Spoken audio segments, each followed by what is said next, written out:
Hello મિત્રો, હું છું આપનો મેન્ડી રેપર અને મારા નવા વ્લોગમાં આપ સૌનું સ્વાગત કરું છું. સૌપ્રથમ તો સૌને જય માતાજી અને જય શ્રી કૃષ્ણ. આ મારો 2024નો ફર્સ્ટ વ્લોગ થઈ રહ્યો છે અને 2023નું વર્ષ ખૂબ સારી રીતે વીત્યું. એવી જ રીતે 2024ના વર્ષમાં ખૂબ મહેનત કરવાની છે અને ખૂબ આગળ વધવાનું છે. તો આ મારો ફર્સ્ટ વ્લોગ છે 2024નો અને હમણાં થઈ રહ્યા છે સવારના 4:30. હું 4 વાગે ઉઠ્યો હતો અને પછી નાહી ધોઈને હમણાં ફ્રેશ થયો છું અને હવે અગરબત્તી દીવાબત્તી કરવાના છે અને માતાજીની માળા પણ શરૂ કરવાની છે અને પછી આપણે જવાનું છે જીમમાં.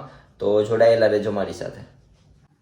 તો નીચે ઘરમાં બધા સૂતા હતા તો કોઈને ડિસ્ટર્બ કર્યા વગર મેં પૂજાપાઠ કમ્પ્લીટ કરી લીધું છે અને થઈ રહ્યું છે થોડુંક ગરમ પાણી જે અમારે જીમમાં લઈ જવાનું છે એટલા માટે. અહીંયા મારી બોટલ છે, મારું બેગ. તો ગરમ પાણી થાય પછી બોટલ ભરી અને પછી આપણે જવાનું છે જીમમાં.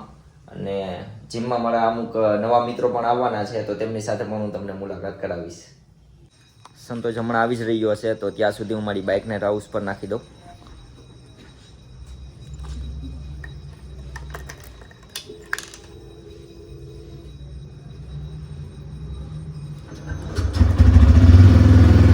રાઉસ થતા 2-3 મિનિટ લાગે છે એટલે રાઉસ થઈ જવા. ફાઇનલી સંતોષભાઈ આવી રહ્યા છે તો આપણે 2024નો એમનો શું પ્લાન છે તે વિશે આપણે પૂછીએ. સંતોષભાઈ, તમારો શું પ્લાન છે 2024નો? અત્યારે હજી વિચાર્યું નથી. 24 આવી ગયું તોય વિચાર્યું નથી? કાંઈ કરવાનું છે જીવનમાં કે કાંઈ? જીવનમાં તો ઘણું કરવાનું છે પણ બસ રહેતો રહેતો બધું કરીએ. કાંઈ નક્કી કર્યું છે? ડાન્સ કેટલાક કરવાના છે? આ તો જેટલા થાય એટલા કરી જ નાખવાના. 2024માં લડી લેવાનું છે એમ ને? ફૂલ લડી લેવાનું છે. તો ચાલો આપણે હવે નીકળીએ જીમ તરફ. ચાલો.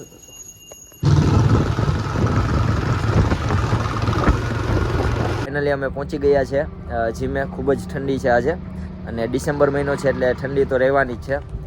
તો જીમે પહોંચ્યા છે અને આજે છે મારે ચેસ્ટ ડે. તો આજે આપણે ચેસ્ટની એક્સરસાઇઝ પરફોર્મ કરશું.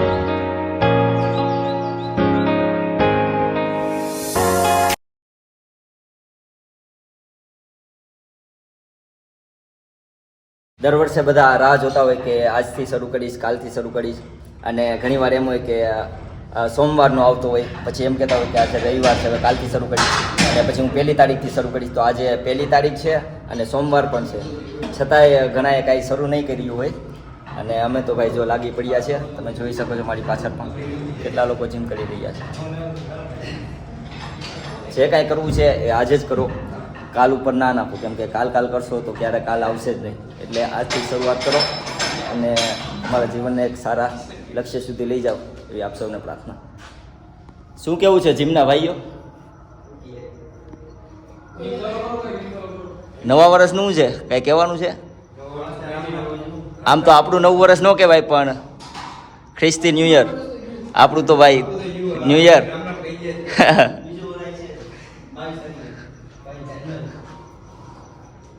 તો ફાઇનલી આજનું વર્કઆઉટ કમ્પ્લીટ થઈ ગયું છે અને અમે જઈ રહ્યા છીએ ઘર તરફ.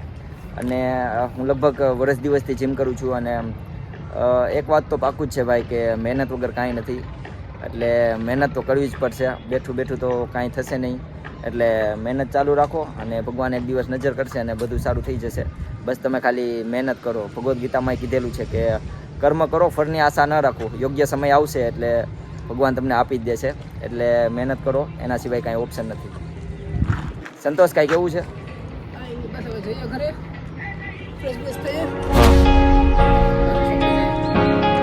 જોડાયેલા રહેજો મારી સાથે.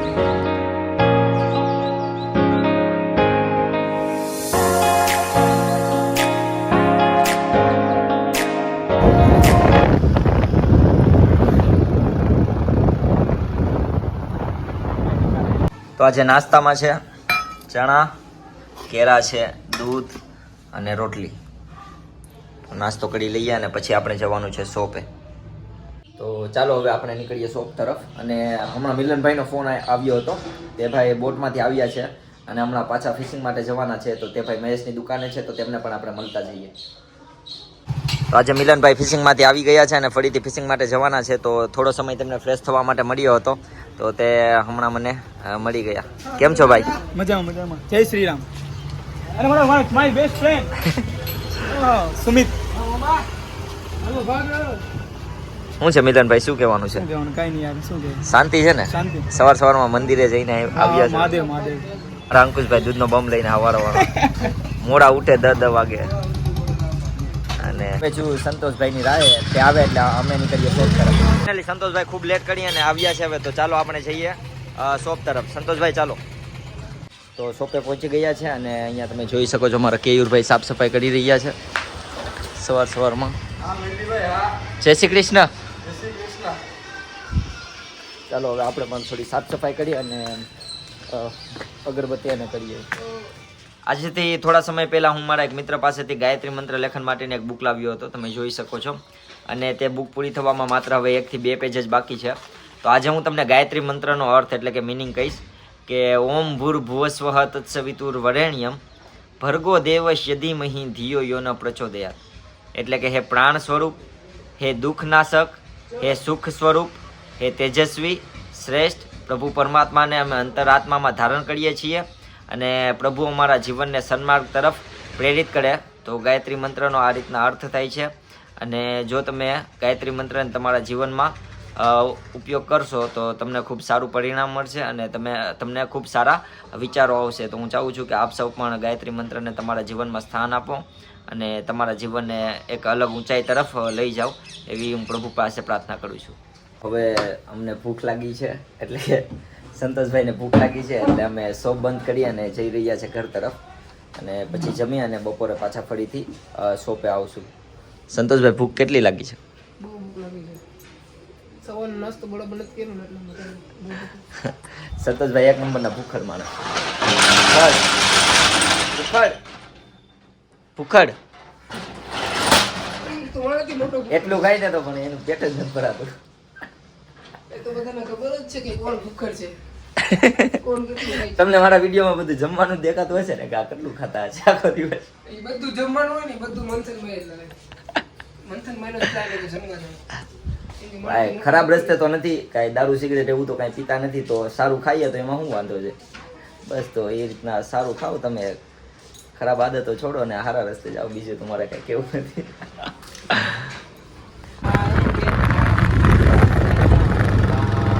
પુલાવ કાલી કરી દીધી.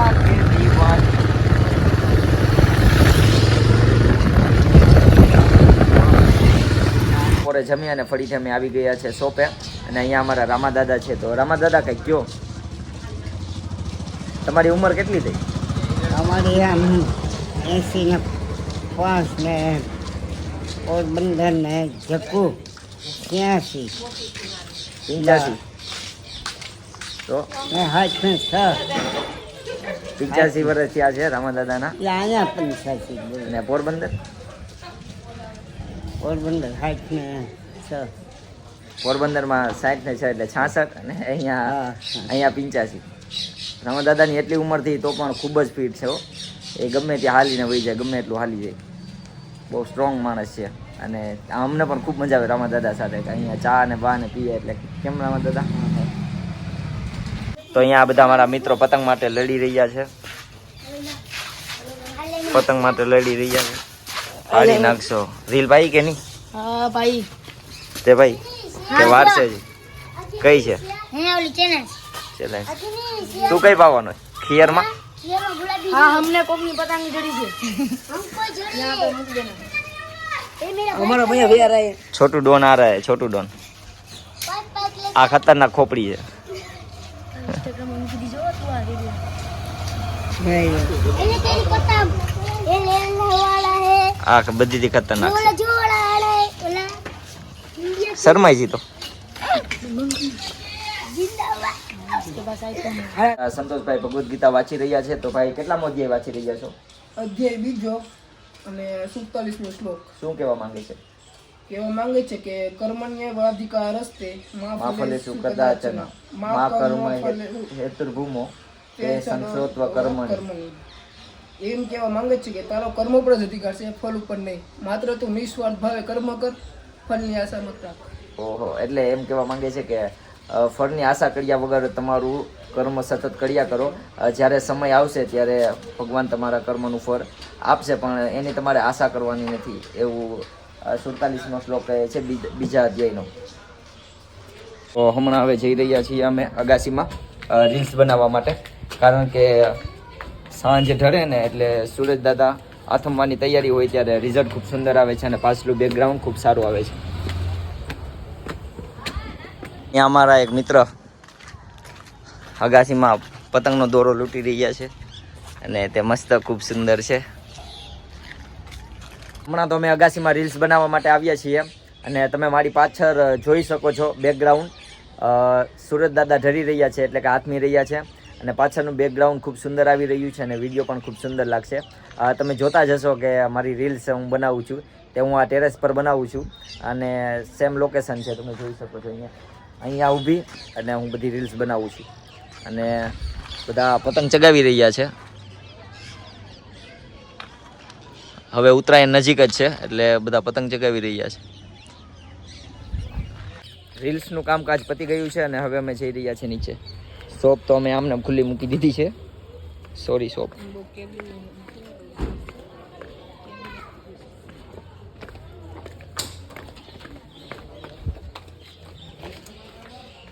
જય શ્રી કૃષ્ણ બોલો જય રાધે, જય શ્રી કૃષ્ણ બોલો જય રાધે.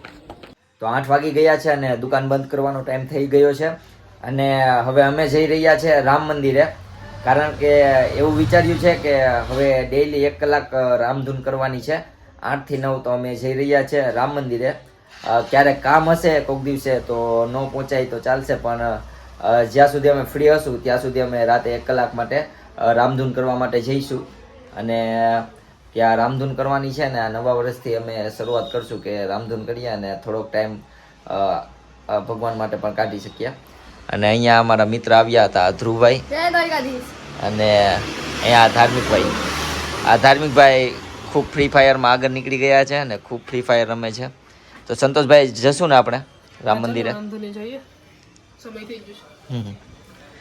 થોડોક સમય ભગવાનના કાર્ય માટે પણ કાઢો, કારણ કે જેટલો સમય તમે ત્યાં કાઢશો તેટલા તમારા જીવનમાં ખૂબ સારું રહેશે અને તમારા જીવનને એક નવી ઊંચાઈઓ તરફ તે વસ્તુ પણ લઈ જશે, ભક્તિ અને ધર્મ.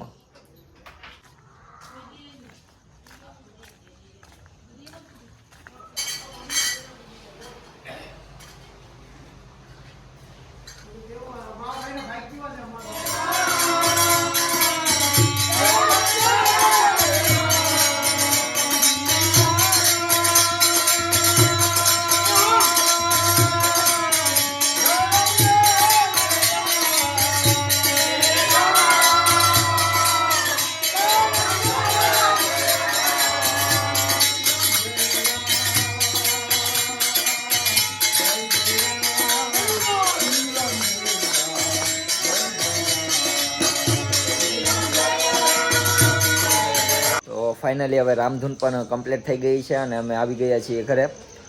ખરેખર ખૂબ મજા છે રામધૂનમાં અને તમે પણ આ રીતના જ્યાં રામધૂન કે થતું હોય આવું ભજન કીર્તન તો ત્યાં જોડાવ, તમને ખૂબ મજા આવશે. તો આજનો આ મારો વ્લોગ અહીં જ પૂરો કરું છું અને હવે આપણે મળીએ આવતા વ્લોગમાં. તો ત્યાં સુધી સૌને જય માતાજી, જય શ્રી કૃષ્ણ અને આપ સૌ વ્યસનથી દૂર રહો અને એક સારા માર્ગે જાઓ એવી આપ સૌને પ્રાર્થના. Thank you so much.